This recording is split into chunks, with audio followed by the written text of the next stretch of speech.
아니죠. 노샘프턴, 노스샘프턴. 네. 여러분 반갑습니다. 황모세 목사입니다. 우리가 드디어 온라인을 통해서 함께 만나게 되었습니다. 감격적이지 않습니까? 우리가 이렇게까지 나오기까지 얼마나 힘들었는지 몰라요. 그런데 이제 유튜브를 시작하면서 여러분들과 함께 더 자주 또 다양한 주제를 가지고 소통할 수 있기를 기대해 봅니다. 오늘은 그 첫 시간으로서 예스 온라인 북클럽을 함께 진행을 해보도록 할게요. 우리가 함께 책을 골라서 책을 읽고 또 서로에 대한 생각을 나눠보는 그런 유익한 시간이 될 것을 저는 확신합니다. 첫 번째로 함께 고른 책은 영적 감정을 분별하라 라는 책이에요. 영적 감정을 분별하라. 18세기의 위대한 신학자였고 또 뜨거운 설교가였던 조나단 에드워즈의 책을 통해서 이 시대 청년들의 삶 가운데 아주 귀한 도전과 또 영적인 유익함이 있을 것을 저는 확신합니다. 자, 온라인 북클럽에 참여하기 위해서 세 가지 반드시 기억하셔야 될 것들이 있습니다. 첫 번째, 미리 책을 읽으셔야 합니다. 그러기 위해서는 책을 구입하셔야 되겠죠. 온라인 북클럽이기 때문에 여러분들 이북으로 함께 살 수 있는 책을 골랐습니다. 자, 두 번째로는 온라인 리뷰를 보셔야 합니다. 제가 매주 수요일마다 정해진 분량의 책의 내용에 대해서 해설과 함께 다양한 생각을 여러분들과 함께 나눌 텐데요. 거기를 꼭 찾아오셔서 함께 보시고 여러분들의 생각을 다시 한 번 더 확장할 수 있는 시간이 되었으면 좋겠어요. 자, 세 번째입니다. 세 번째로는 여러분들이 가능하시면 꼭 온라인 소그룹을 통해 서로의 생각을 나누는 자리에 나가셨으면 좋겠습니다. 혼자서 책을 읽고 또 온라인 강의를 통해서 여러분들의 생각을 고민하는 것 너무 귀하지만 같은 시대를 사랑하는 우리 많은 청년들의 생각을 나누는 자리가 가장 귀한 자리인 것 같아요. 여러분들이 그래서 조금 어색하고 힘들 수 있어도 이번 온라인 북클럽을 통해서 온라인의 나눔을 다시 한 번 더 경험할 수 있기를 간절히 소원해 봅니다. 그래서 일주일에 한 번 여러분들 온라인 소그룹별로 모이는 자리에 여러분들이 꼭 참여하셔서 책의 읽음의 내용이 더 풍성해질 수 있기를 간절히 바랍니다. 오늘은 첫 번째 주로서 조나단 에드워즈의 삶과 철학에 대한 이야기를 한번 해보도록 할게요. 자, 이 사진에 보이시는 것처럼 조나단 에드워즈는 이렇게 생겼습니다. 아주 마르고 키가 컸다라고 해요. 6'1 정도 됐다라고 하니까 183cm 정도 저의 꿈의 키였는데 제가 중간에 안 자라는 바람에 어쨌든 간에 조나단 에드워즈의 삶과 신학에 대한 이야기를 한번 나눠보도록 할게요. 이걸 통해서 우리가 책을 앞으로 읽어나가는데 이 사람이 왜 이런 생각을 했구나 라는 것을 훨씬 더 잘 이해할 수 있으리라 생각해 봅니다. 자, 조나단 에드워즈의 초기 생애에 대해서 살펴보도록 하겠습니다. 1703년에 태어났습니다. 목회자 가정에서 태어났고 11명의 자녀를 둔 목회자에서 5번째 유일한 아들로 태어났어요. 그러니까 아빠가 목회자였기 때문에 아마 빼박으로 목회자가 될 수밖에 없지 않았을까 생각을 해보게 돼요. 그 당시에 커네리컷에서 아주 학식 있기로 유명했던 목사였고 60년간 목회를 했다라고 전해집니다. 에드워즈의 외할아버지 역시 당시 매사추세츠 주에서 열심히 교회를 섬겼던 목사님이셨다라고 합니다. 자, 그래서 에드워즈의 아버지 그리고 외할아버지 모두 다 목사님이었어요. 그런데 그 당시에 아주 뜨거운 신학적으로 논쟁이 있었던 것이 있는데 바로 그것이 교인의 자격과 성만찬에 참여할 수 있는 자격에 대한 이야기였어요. 뭐 복잡한 얘기인데 중요한 것은 이것이에요. 에드워즈의 아버지와 에드워즈의 외할아버지가 서로 생각이 달랐다는 거예요. 그래서 거기에 대해서 늘 논쟁이 있었다는 사실 정도만 여러분들이 이 시간에 기억해 주시면서 함께 그의 삶을 좀 더 살펴보았으면 좋겠습니다. 자, 그 아버지와 외할아버지의 논쟁이 무엇이 중요할까? 외할아버지 솔로몬 목사님은 이렇게 이야기했어요. 성찬을 통해서 누군가 회심의 은혜를 경험할 수 있기 때문에 지나치게 삶의 문제가 없는 사람이라면 중생이 불명확해도 내가 회심한 분명한 증거가 없다 하더라도 예수 믿습니다 라고 신앙 고백만 하면 성찬에 참여할 수 있다라는 것이에요. 그런데 그의 아버지 에드워즈는 그렇게 생각 안 했다는 거예요. 그건 좀 아닌데 라고 생각했어요. 그래서 중간에 낀 에드워즈는 아주 난처했겠죠. 그런 상황에서 에드워즈가 자라나게 되었다는 것이에요. 자, 그래서 조나단 에드워즈가 오랜 시간 동안에 인간이 은혜의 사역을 어떻게 인식할 수 있는지에 대한 문제, 이게 무슨 말이냐면 우리가 예수님을 믿어서 은혜를 받았습니다 말하지 않습니까?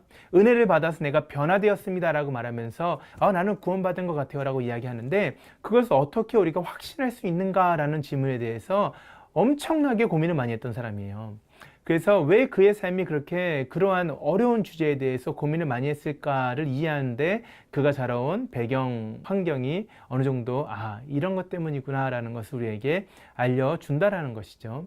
자, 그래서 나중에 무엇이 문제가 되었냐면 이 에드워즈가 외할아버지가 섬기던 교회의 부목사로 청빙이 되었고, 외할아버지가 돌아가신 다음에는 그 교회에서 담임 목사로 사역을 하게 됐는데, 거기서 엄격하게 성찬에 참여하는 기준을 정하기 원했던 에드워즈와, 그리고 외할아버지가 아니야 그냥 신앙 고백만 있으면 다 참여할 수 있어 라고 말하면서 가르쳤던 그 교회의 교인들과 계속 논쟁이 있었다는 거예요. 그래서 그것이 나중에는 좀 안타까운 일로 이제 번지게 되는데, 우리가 잠시 있다가 그 부분도 함께 살펴보도록 하겠습니다. 자, 다시 에드워즈의 초기 생애로 돌아왔을 때 이 사람 대단한 사람이었습니다.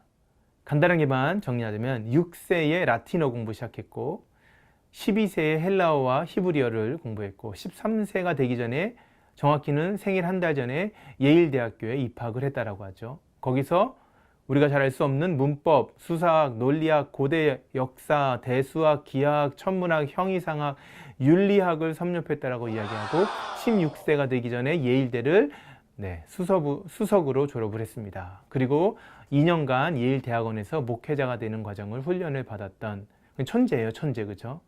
천재적인 삶을 살았던 사람이었습니다. 그가 대학원 공부를 마친 다음에 7,000명 정도밖에 안 살았던 뉴욕의 한 영국 장로교회에서 8개월 정도 설교 목사로 섬기게 되는 것을 알 수가 있습니다. 이 시기에 20대 초반이었던 에드워즈가 그의 아주 유명한 결심문이라고 한국말로 할 수 있고, 영어로는 레졸루션이라고 하는, 내가 날마다 새해가 되면은 결정하는 거 있잖아요. 우리가 뭐 살을 빼자, 성경 통독하자, 뭐 큐티하자, 이런 거 있지 않습니까? 그런 것을 적기 시작했어요. 그 대표적인 게 이런 것이었습니다. 잘 보세요. 영으로나 몸으로나 하나님의 영광에 도움이 되는 것 외에는 어떠한 것도 하지 않기로 결심했다. 내가 피할 수만 있다면 그렇게 되지도 않고 그것 때문에 고통당하지도 않겠다. 매주 전력을 다해 신앙을 더 향상시키도록, 그리고 내가 지난주보다 더 큰 은혜를 행사하도록 전력하기로 결심했다. 대단한 결심이죠. 근데 열심히 살겠다는 거예요. 실제로 그래서 에드워드가 평생의 삶을 자기가 정했던 이 결심문대로 살려고 엄청 노력했던 정말 무서운 사람이었습니다.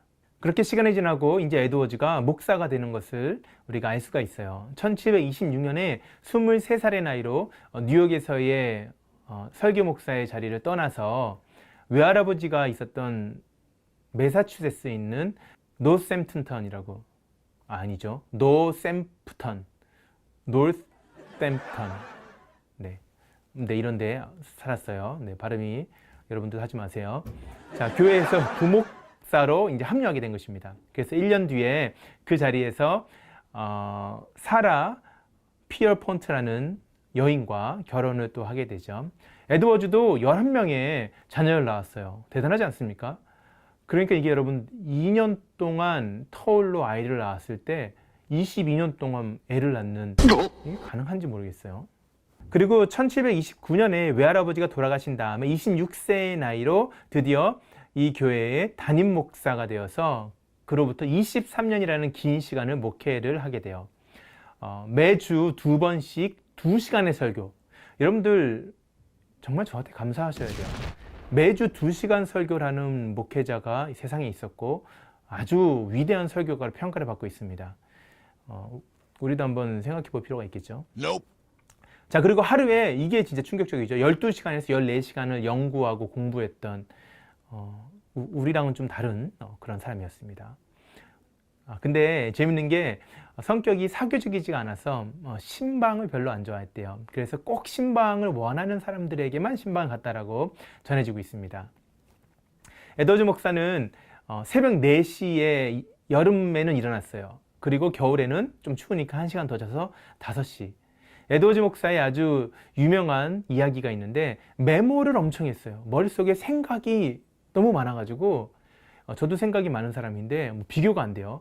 그래서 늘 펜과 종이를 갖고 다니면서 떠오르는 생각들을 메모했는데 겨울에 너무 추워서 펜과 종이를 가져갈 수 없을 때에는 천 쪼가리를 이렇게 가져다가 여러 가지 색깔들을 가지고 나갔다가 생각이 떠오를 때마다 천 하나를 꺼내고 또 다음 생각에는 다른 천을 묶고 해서 생각의 고리를 색깔별로 정리했다라는 거예요. 집에 와서 다시 그것을 다시 생각해보는 이상한 사람이죠. 최대한 공부의 능률을 올리기 위해서 음식 조절에 엄청 신경을 썼고 살이 안 찌는 음식, 소화가 빨리 되는 음식, 자기 몸에 좋은 음식만을 먹었다 그래요. 그리고 체력 관리 위해서 장작을 패고 우아하게 승마도 하는 그런 사람이 에드워드 목사였다는 것입니다. 무슨 소리죠? 자, 에드워즈 목사의 유명한 성경책이 있어요. 블랭크 바이블이라고 그러는데 성경책을 다 잘라서 한 페이지 한 페이지를 다 잘라서 그 사이사이마다 백지를 넣었어요. 백지를 넣어서 자기가 성경에 대한 공부하고 연구한 것을 정말 깨알같이, 사진 보이세요? 보이지도 않죠, 잘. 여기 가운데 있는 종이가 성경이고 나머지 큰 종이가 다 손으로 적은 겁니다. 손으로 이렇게 적어가지고 또 다른 성경책을 만들었다는 거예요. 정말 대단하죠. 이렇게 성경에 열정을 가지고 연구를 했던 사람이 에드워즈 목사였습니다. 설교를 잘하는 이유가 따로 있는 것 같아요. 에드워즈 목사가 목회의 초창기에 소규모 부흥을 경험했다라고 이야기해요. 소규모 각성을 경험했대요. 그의 설교를 들었던 교회에 있던 사람들 가운데 300여 명, 그 당시 에드워즈 목사의 교회가 600명이 좀 넘었었는데 그 중에 청년 300명이 회심을 했다고 스스로 고백을 했어요. 에드워즈 목사는 이 모습을 보면서 이렇게 얘기했어요. 하나님의 임재가 충만한 것 같다. 이처럼 사랑과 기쁨으로 가득한 것을 본 적이 없다라고 이야기했습니다. 교회의 예배가 사람으로 가득 찼어요. 이것이 부흥이구나 라고 생각했는데 아니었다라는 것이죠. 아니었어요. 그렇게 각성운동을 했던 사람들이 금방 그 자리를 떠나서 다시 세속적으로 되는 것을 보았다는 것입니다. 회심했다라고 말했는데 알고 봤더니 아닌 것 같아 라는 순간들을 경험했다라는 거예요. 그래서 그 사람들의 모습이 그리스도와 제자도에 대해서 열정을 잃어버린 것을 보면서 에드워즈 목사가 이제 고민하게 되는 거죠. 그래서 그의 삶에 있어서 그는 끊임없이 한 사람이 정말 구원받은 것이 어떠한 의미를 갖고 있는가, 어떠한 모습인가를 연구하고 또 그것을 글로 적었던 사람이었어요. 그렇게 목회하는 가운데 미국의 대부흥이 일어났던 시기가 있습니다. 사실 제가 이 사진을 너무 넣고 싶어서 막 껴넣었습니다. 유명한 거예요. 1741년에 커네리컷 보면 앤필드라는 지역이 있는데요. 그 지역에서 아주 유명한 설교가 있어요. 진노하신 하나님의 손에 있는 죄인들이라는 무시무시한 설교를 했는데 사실 이 설교는 그가 목회하던 교회에서 이미 했던 설교였는데 그때는 반응이 없었어요. 그런데 새로운 자리에서 새로운 사람들에게 동일한 설교를 했더니 난리가 난 거예요. 바로 이 사진에 있었던, 이게 한 5년 전, 6년 전 저희 가족과 함께 갔을 때 찍었던 것인데 저 돌이 있던 자리에 설교했을 것이라고 사람들이 이야기를 합니다. 설교를 들은 사람들이 그 자리에서 마치 당장 그들이 지옥에 떨어질 것처럼 막 안 떨어지려고 부들부들 떨면서 울며 회개하는 일이 일어났다는 것입니다. 그래서 그때가 미국의 대각성, 대부흥 운동의 절정이었다라고 많은 사람들이 이야기를 해요. 그래서 그날 이후로 에드워즈 목사는 부흥의 결과로 나타나는 현상들이 무엇인가를 또 연구하게 되고 그것을 많은 글로 기록을 하게 됩니다. 그 가운데 하나가 신앙 감정론, 그리고 우리가 함께 읽은 영적 감정을 분별하라라는 책과 연결되어 있는 그런 내용입니다. 우리가 함께 읽을 책은 이 신앙 감정론, Religious Affection이라는 책의 어떻게 보면 요약판이라고 생각할 수 있어요. 여러분들이 시간이 되신다면 또 신앙 감정론도 한번 읽어보시면 좋겠다 생각이 들어요. 마찬가지로 대부흥, 대각성이 있은 다음에 많은 사람들이 다시 한번 세속적인 삶으로 돌아가는 것을 에드워즈 목사가 경험하게 돼요. 그러면서 종교적인 체험이 정말 중생을 말하는가? 내가 가슴이 뜨거워지고 눈물을 흘리고 기도를 하고 두 손 들고 찬양했던 그 모습들이 진짜 내가 구원을 받은 것인가? 라는 질문 가운데 에드워즈 목사가 부딪히는 것입니다. 아무리 봐도 저 사람은 아닌 것 같은데 또 과거의 모습을 보면 이 사람이 구원 받은 것 같거든요. 우리 주변에도 그런 게 많잖아요. 그래서 거기에 대해서 고민하면서 이 사람이 책을 쓰기 시작하는 것입니다. 그래서 1746년에 쓰여진 신앙 감정론 가운데 참된 신앙의 본질과 그것을 분별하는 좋은 방법과 나쁜 방법이 무엇인지를 분석하여서 적어내요. 이 사진에 있는 것이 이제 그때 처음 출발됐던 책의 원본이라고 이야기합니다. 그래서 감정이란 무엇인가? 이게 상당히 중요한 것입니다. 사람이 다양한 감정이 있죠. 우리가 감정이라고 말했을 때에는 어떤 사건에 대해서 내가 느껴지는 반응이라고 생각할 수 있는데 조나단 에드워즈가 생각하는 감정은 좀 그것과는 달랐어요. 감정은 생각이나 우리가 느끼는 것보다 좀 더 깊은 수준에 있어요. 그래서 사실상 우리의 생각이나 느낌의 근원이 되고 또는 동력이 된다라고 그는 이해했다는 것입니다. 그래서 이것을 바꿔 말하면 감정은 생각과 느낌과 선택을 이끌어내는 우리의 영혼의 강한 성향이라고 이야기했어요. 그냥 단순하게 선호, 내가 좀 좋아하는 정도가 아니라 강력하게 우리를 움직이는 어떠한 힘이 된다라고 생각했어요. 그게 에드워즈가 이해했던 감정, affection이라는 것입니다. 그래서 우리 안에는 성향이 있어요. 거룩한 성향이 있고 거룩하지 않은 성향이 있는데 거룩한 것은 이런 거예요. 인간이 하나님을 사랑하게 하는 거예요. 느낌이죠. 우리의 사랑을 느끼는 거예요. 하나님에 대해서 바르게 생각하는 것이고 하나님의 명령에 순종하도록 우리의 의지적 행동을 이끌어내는 것이 우리의 거룩한 성향이라는 것입니다. 그게 우리의 감정이라는 거예요. 거룩하지 않은 것은 이 반대겠죠. 신앙과 그리스도에 대해 혐오감을 느끼게 하는 것, 신앙을 거부할 훌륭한 이유가 있다라고 믿게 되는 것, 기도하는 것, 또 교회에 참여하는 것, 사회에서 신앙의 영향을 증진시키는 것이 싫어지는 것, 우리의 의지적 행동이죠. 이것은 거룩하지 않은 성향이고 거룩하지 않은 감정이라고 생각할 수 있는 것입니다.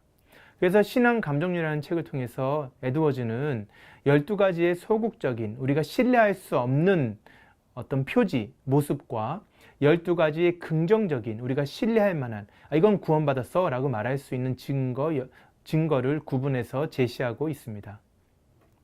이렇게 책을 썼던 시기가 지난 다음에 갑자기 에드워즈 목사가 그 교회에서 쫓겨나는, 노스햄턴에서 쫓겨나는 일이 일어납니다. 1750년 23년을 목회한 후에 그가 90%의 찬성으로 쫓겨나요. 너무 비극적이지 않습니까? 23년이면은 한 세대를 목회했잖아요. 그런데 그거 쫓겨나요. 왜 그랬냐? 여러 가지가 있어요. 그러나 가장 중요했던 것은 아까 얘기했던 그 성찬과 교인의 자격에 대한 문제. 에드워즈 목사는 끝까지 성찬에 참여하는 사람들은 입술로 내가 예수님을 믿습니다 라고 고백하는 것뿐만 아니라 그들의 삶에 있어서 그들이 구원을 받은 열매가 있어야 한다. 다른 사람들이 그것을 볼 수 있어야 한다라고 생각을 했어요. 그런 사람들이 교인이 되고 그런 사람들이 성찬에 참여한다라고 생각했는데 그 외할아버지였던 솔로몬 목사님은 그렇게 생각 안 했잖아요. 그래서 교회 성도들에게 신앙의 고백만 했으면 누구든지 참여할 수 있고 그것이 회심의 은혜의 수단이 될 수 있다라고 생각했어요. 그래서 성찬에 대한 생각이 달라서 그러한 다툼이 있었는데 결국은 그런 다툼으로 인하여서 교회 안에 에드워즈 목사가 어려움을 겪게 되는 일이 일어났던 것이죠. 그런데 또 어떤 사람들은 이런 이야기도 합니다.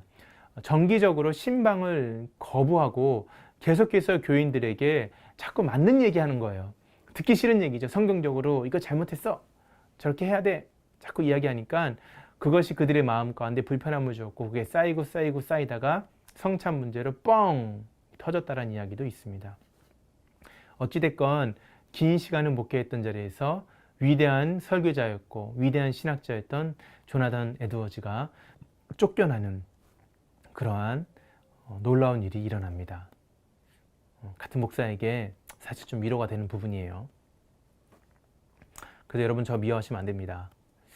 그렇게 교회에서 추방당한 에드워즈가 스톡브리지라는 도시에 가서 인디안 선교사로서 그의 마지막 삶 7년을 살아가게 됩니다.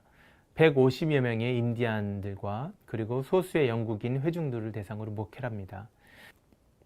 1752년 8월부터 1758년 1월까지 목회를 하게 되죠. 이 기간에 에드워즈 목사의 마음이 참 힘들었을 거잖아요. 쫓겨났으니까 23년을 설교했던 곳에서.